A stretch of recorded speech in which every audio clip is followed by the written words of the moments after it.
Good morning. How are you doing? I hope you're doing great. So I showed you where we live in Accra, but today we are in Takrady. Secondly, we have come to visit my mother-in-law, and I am going to be showing you a typical morning routine as a new wife in the village. The day begins at 4 a.m. When you are in Rome, you do as the Romans do. So I am up and ready to work.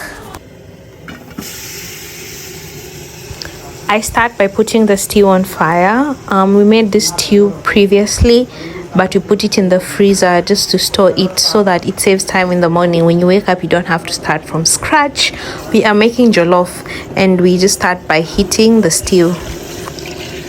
So then we add a little water and some salt, then let it boil. This is the rice that I am going to be adding onto the stew to make jollof, the jollof. So yeah, so I'm just gonna let the stew heat up. After I've added water, I want it to boil, and then we're gonna add the rice.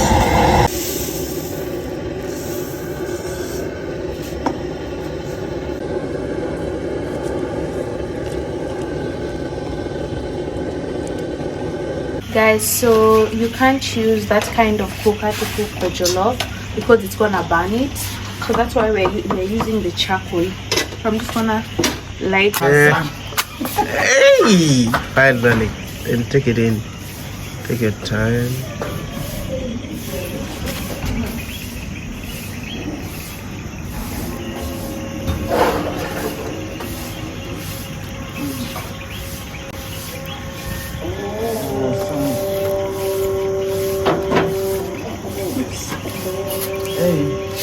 So now we've lit it up.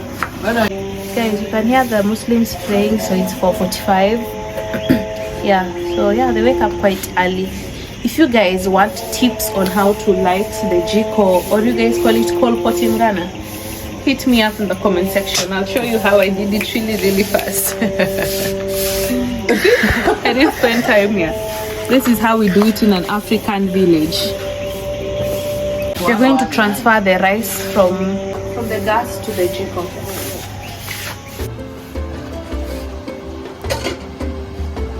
So they call it pot here in Ghana. So in Kenya we call it jiko. Yeah.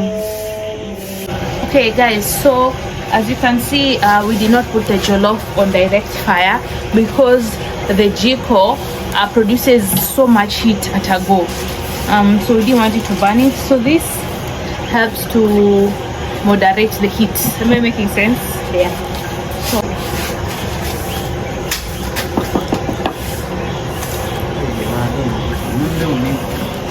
I think that's good enough, babes. Right?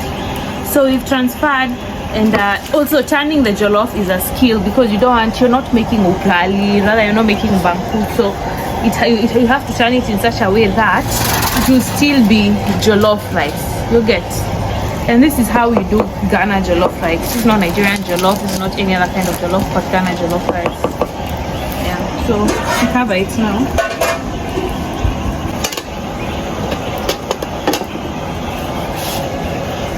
So usually before I was married, I used to measure the water that I put in my rice all the time, every day, because I grew up knowing that if you're cooking 1 cup of rice, you put 2 cups of water. If you're cooking 3 cups of rice, you put 6 cups of water.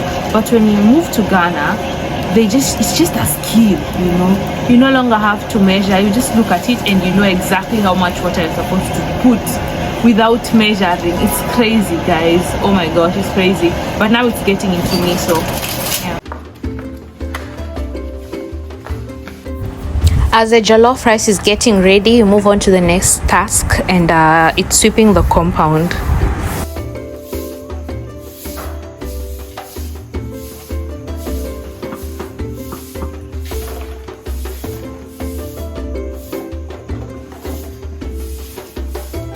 When you're sweeping here in the village, it's a technique. You don't just sweep.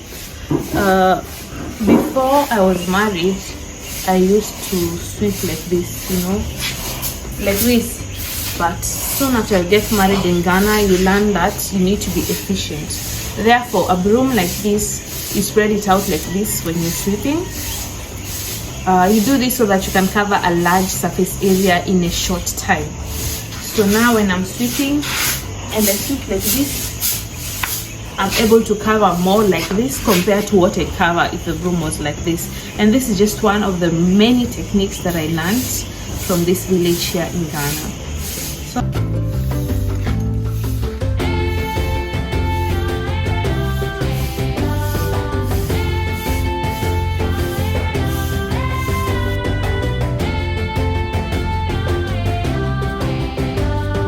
Once the compound is clean, time to get back into the house and make sure that the rooms are cleaned.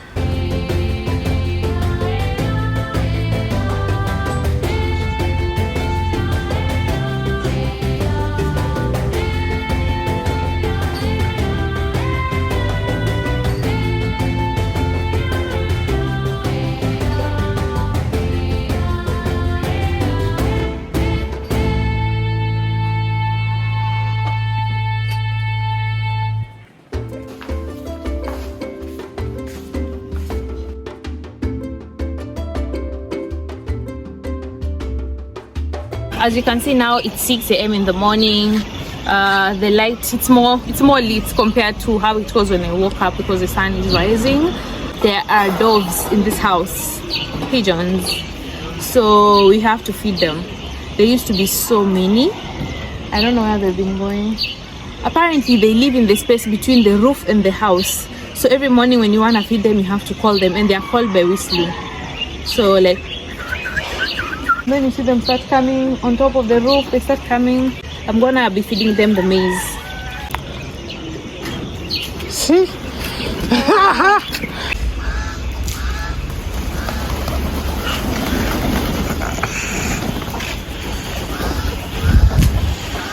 Don't finish it. It's okay. Don't finish it.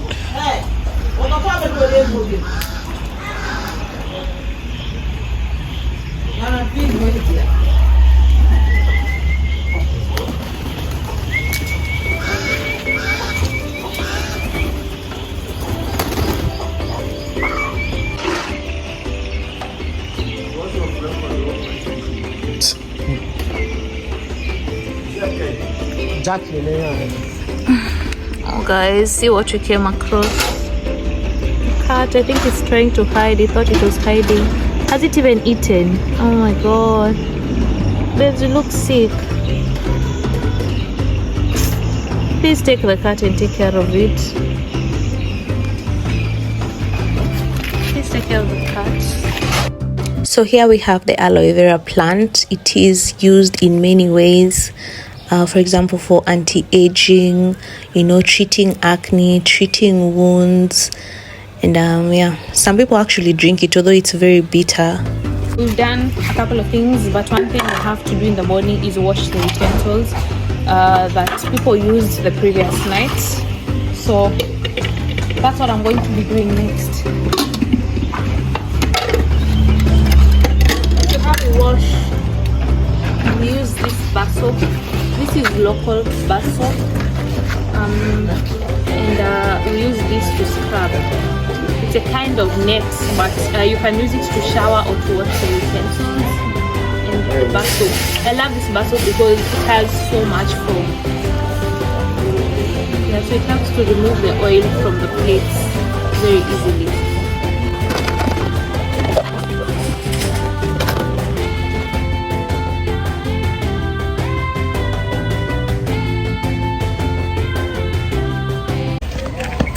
Guys, now it's 6:15 and the kids are now heading to school.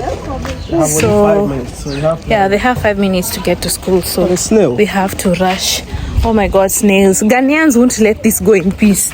They see this, they think of food. They see that, they think food. Yep. So you guys are gonna hunt it up for food? Yeah, I think it just escaped from the owner. Jesus, that was probably in someone's kitchen. It escaped. It's running for its life, but who are Ghanaians? They will catch it and cook it. Oh my gosh, that's a culture shock that I experienced when I came to Ghana. So going to school.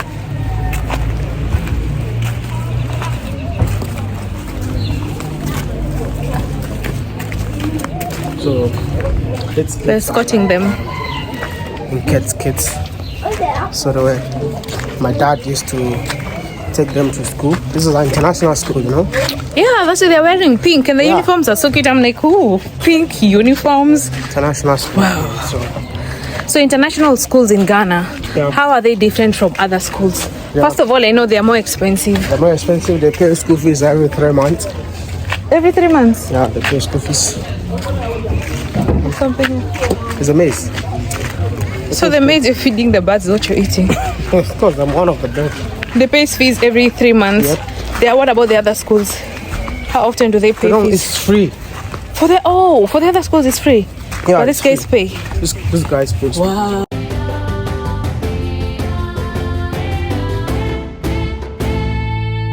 Inside their bags they are carrying the books and the jollof rice. I just love the uniform. I wish I was wearing such uniform when I was in school. And of course now when you're outside, you see women have come out to start cooking local food for breakfast. Some cocoa. Cocoa is a traditional porridge that is made with spices. They have Uncle Maya, so they are rich. Oh, you see they are rich kids. Yeah, they are rich kids. Wow. These are rich kids going to school with a bag. Bye. So that's the name of the school. Bye. Bye.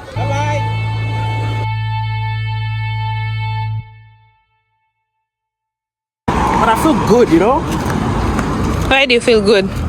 But like I'm the one taking care of them, you know. So 7 kids going to school, and this is the dream of my dad, you know. My dad made sure that every kid that stays with him goes to international school. Wow. Even though we did not go to international. So your dad was rich to take all these kids to international school. Like I said, when things got better, I'm not saying that I lived in the village all my life, so we're poor all our lives, right? There were seasons, right? Yeah. There were seasons where when we were going to school, things were not better, right? But when things got better, my junior brother, my last brother, attended an international school. But you? No. So now you've taken up what your dad was doing, and when my dad passed on, these kids were supposed to go back to what do you call it? The normal school that we all went to, because they can't afford the school fees. So I had to step in. So there are like 7 kids right now. So how are you paying school fees for 7 kids? How much is it?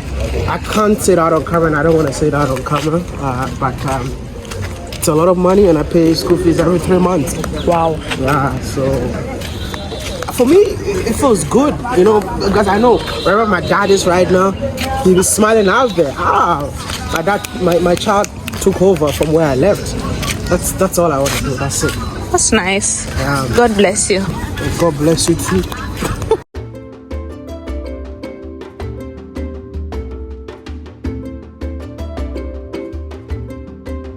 So we are back from taking the kids to school.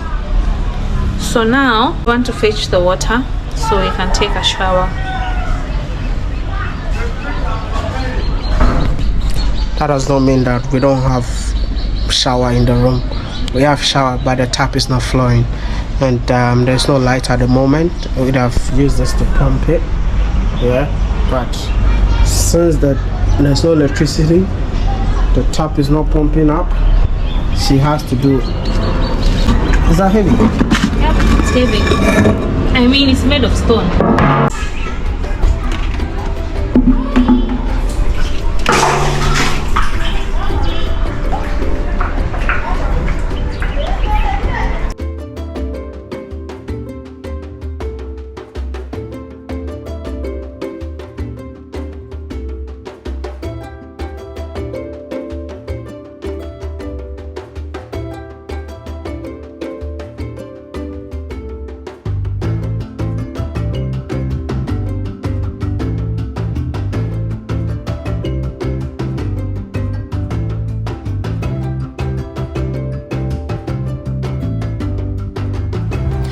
After fetching water in the well, head upstairs. Most of the time there is a welcomed distraction. The cute baby in the house belongs to all of us. We own her. So the mom is quite busy since she is a twin, so we help with the baby for a couple of hours.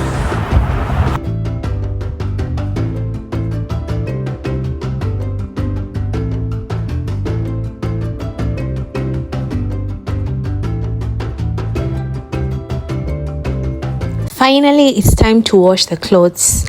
In the village, we don't have a washing machine, therefore we have to wash them manually, one by one. After making sure each of them is clean, we rinse and hang them on the clothing line.